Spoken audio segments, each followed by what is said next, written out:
This is Kings fans fired up, and some fans are even turning on head coach Mike Brown right now after some questionable decisions that have been made by the Kings head coach. And while there are certainly some questionable stuff that we will raise in this video, a lot of the problems and issues just for the first couple games of the season can be pointed to roster construction by Monte McNair, and I've been outspoken about how happy I am with a ton of the moves that the Kings have made in terms of building this roster, in terms of putting things together. However, things around the edges, a few things that could polish up this roster to make it fully make sense and perfectly, spread out the talent that is on this Kings team definitely needs to be addressed if the Kings want to go from a good team in the Western Conference to a true championship contender. So we'll break all of that down in this video. Before we do, folks, again, you're part of the 84% of our viewers that haven't hit the subscribe button just yet. Make sure you guys hit that sub button. Appreciate everyone for getting us to 500 subs. It means the world to us here at Kings Digest. But our next goal, next big mountain to climb is 1,000 subscribers. So make sure you guys hit that subscribe button if you're enjoying the daily Sacramento Kings coverage. But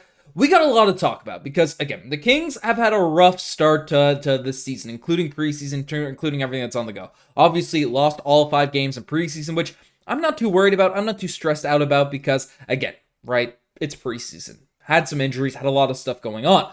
But, obviously, losing the first couple games of the regular season are tough. But you can see, specifically, both those games have been extremely close, and while the Timberwolves were expected to be a top team entering the season, and they are still one of the top rosters in the NBA, the Lakers didn't seem to have that hype entering the year, but have been playing at that type of level to start off this season. So not too egregiously bad wins by any stretch, bad losses by any stretch of the imagination, but still something that is, led to some people getting fired up in terms of what's going on right now with the Sacramento Kings team. And frankly, the big thing that's going on is what's happening with Keon Ellis. Because, again, he was a guy that there was debates about whether or not he would be a starter for this Kings team out there coming into the season. Does it make sense to keep him in the starting lineup over Kevin Huerter, who, Keon really impressed a ton of people with his ability to slide in that position at the end of last season after Huerter went down with some injuries because, yes, he can knock down the 3-ball. He can do different stuff out there from the 3-point line, right? Shooting 42% from the 3-point line and 36% on corner threes. Obviously not the highest points per game by any stretch of the imagination, but still a guy that can shoot the basketball and is miles ahead of Kevin Huerter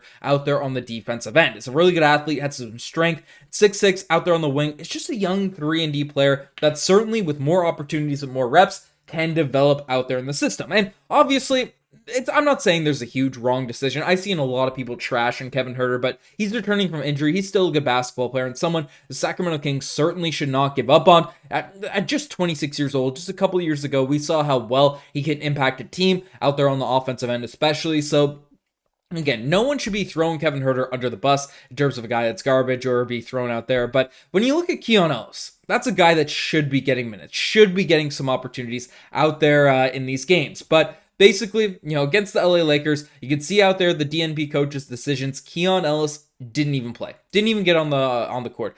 Jordan McLaughlin got out there on the court, and Keon Ellis didn't get that opportunity. Now, obviously, Huerter was knocking down some shots, recovering from injury in 26 minutes. Had 14 points, was a minus 29 in that game, too, which is, by far the lowest plus minus. Again, I don't put too much weight in terms of plus minuses for individual games, but again, for that to be the case, a guy recovering from injury, getting back into the mix, and a guy that's been debatably, out there in the starting lineup against Kevin Huerter, back and forth there, to get a DNP coach's decision. Now, maybe there's something that'll come out and say, hey, Keon Ellis is dealing with an injury, or he's sick, or something's going on, and then we'll delete this video, or whatever. We'll delete the complaints. But I don't care what side of the fence you fall on in regards to Kevin Huerter versus Keon Ellis, starting lineup matchup. But there's no world Keon Ellis should be getting DNPs. I know he didn't have the strongest of outings, against the Minnesota Timberwolves in Game 1 in terms of scoring the basketball. But even then, I thought he did a good job moving his feet and getting out there on the defensive end,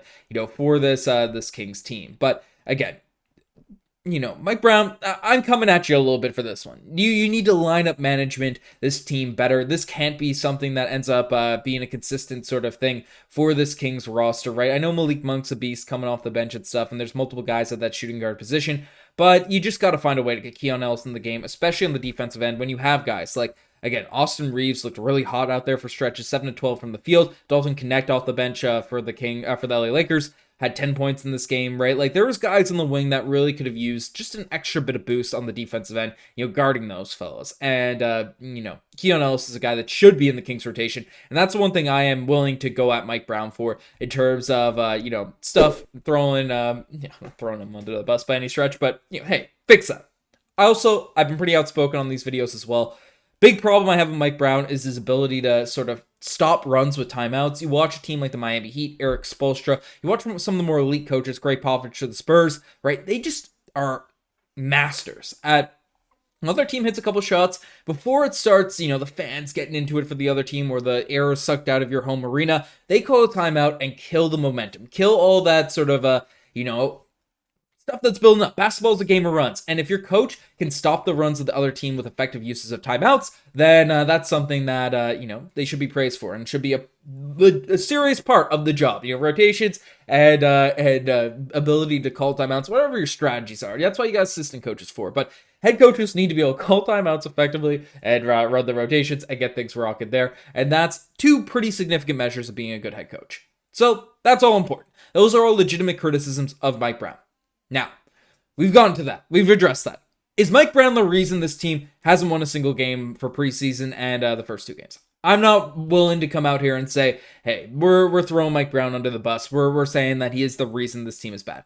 Mike Brown has done a really good job at taking this team, taking this roster that has not had that much defensive talent and making the Sacramento Kings a very competent defensive team out there for the past couple of seasons. That's a reality, and that's something that cannot be understated. That is something that, the Kings, you have to contend with. You have to say, hey, that is, even though assistant coaches get credit for that as well, Mike Brown has had that. He's sort of set that stuff up. And the Kings have had a competent offense, even in these losses, right, to the Lakers and to the Timberwolves, right? Like, you got 127 points. You got 115 points. You're scoring enough out there. It's just some different things. Other teams being hot, playing against some good rosters, man. Playing against a couple of good teams, right? You're going to take some L's out there, in these important actions. I'm not worried about preseason. I'm not stressing about that one too much. But again, Mike Brown is a good coach. He's a good, solid coach. Again, we'll see now if we start losing games to teams we shouldn't or have less positive outings out there in terms of these games, right? Like, then we can have more of a Mike Brown discussion. Things really fall apart. But if he's lost the locker room or something. But I don't think everything should be on Mike Brown. I think some of it does have to be put on just the roster construction of this team, because certainly I'm in the boat that this Kings team has a ton more talent out there on the roster than they did sort of last year, even recent seasons, when the Kings were the third seed just a couple seasons ago. But in terms of balance, overall roster construction, things need to be adjusted, especially on the bench for this Kings team. We need more forward depth out there on this Kings roster in order to really make a push in terms of building up this team, right? We can take a look at who's been beating us in the first two games. Anthony Davis, obviously an all-world player when healthy, like a beast. He's not going to be the guy you're stopping easily. But 10 of 15 shooting, if that's, 10 of 21 shooting, if that's 10 to 25 shooting, right? Because you're not keeping AD from scoring a ton of points when he's out there on the court. But if you can make him be less efficient, then the Kings win this game. That's just a reality of what ends up happening there, right? Julius Randle doesn't have that hot start the other night for the Minnesota Timberwolves. Again, Randle's been a thorn in the Kings' spine for years now at this point. That's another win game. That's a W, right, in the win column. And I think the Kings roster, again, with DeMar DeRozan, with Domantas Sabonis, with Keegan Murray, with De'Aaron Fox, with Huerter, Lyles, different guys out there on this team, there's a high level of talent on this Kings roster. It's just, hey, Malik Monk, Keon Ellis, Kevin Huerter, they all play, DeMar DeRozan, they all play naturally a very similar position, a similar spot on the court. There isn't a pure power forward out there on this Kings team that can come out defensively and clamp up another sort of star player out there on the other end. And, it's really versatile out there on that end. And you just have to find role players that are perfectly fit into that mold. And, Trey Lyles, once he gets back in the swing of things a little bit more, can be a little bit of I think he becomes a little bit underrated defensively. Trey Lyles there for stretches. Not perfect by any means, but will be a big help once things start falling back to forward. The rust shakes off for him a little bit there. But again, just one move to rebalance the roster, add some more front court depth. You probably got to give up some of your backcourt depth in order to do that, But if you just make sort of one of those deals, and it doesn't have to be a big blockbuster trade. It doesn't have to be, bringing in a Karl Anthony Towns or just, one of those level trades that we've seen over the course of the offseason. But, Jared Vanderbilt from the Lakers, did he, again, he's dealt with injuries, different stuff out there over the course of his career. He's, not super crazy noticeable, but again, that type of player that can have an impact, that can play off of DeMar, play off of De'Aaron Fox, play off of Sabonis, make cuts, hopefully, ideally be a decent shooter, right? And then also play effective defense out there on the court. That could be the sneaky level of player. I'm not specifically Jared Vanderbilt, but the Vandalorian, but just some type of these guys. That's what we want to see out there for this Kings in order to improve the squad. Or, someone in-house, develop, maybe Shaq's kid comes up and it has a positive impact. But I don't know. We'll see how things go for this Kings team. Let me know what you guys think about the start of the season for Sacramento. Comments down below. You guys best think as far again. Subscribe to the channel if you guys haven't already. I'm signing out. Cheers.